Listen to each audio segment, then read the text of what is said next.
They come together in one individual.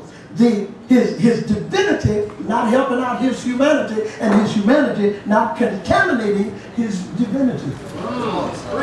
It is called hypostasis. It involves what is called the hypostatic union of God as Father and Son.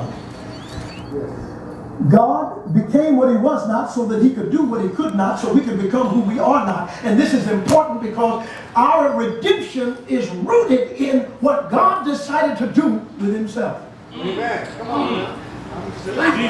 In other words, what I'm saying is that God decided to do some things to redeem humanity.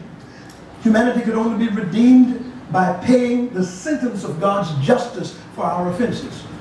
The offenses that we've committed against the eternal God require death, the cessation of life.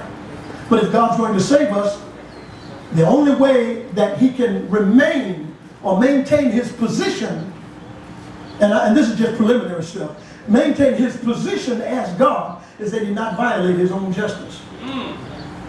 So in order to not violate his own justice, the guilty have to pay. But those of us who are guilty, for us to pay, we would cease to be. And we would become, well, our lives would exist in another form in another place. So to redeem us, God had to literally, watch this, he literally had to pay the debt that we owed. We owed the sentence of death.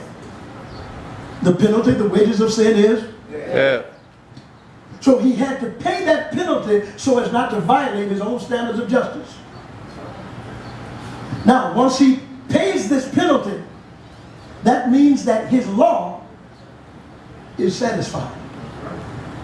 Here is the problem. How did he pay it? By simply becoming our substitute. The penalty is death, but for him to become our substitute, he had to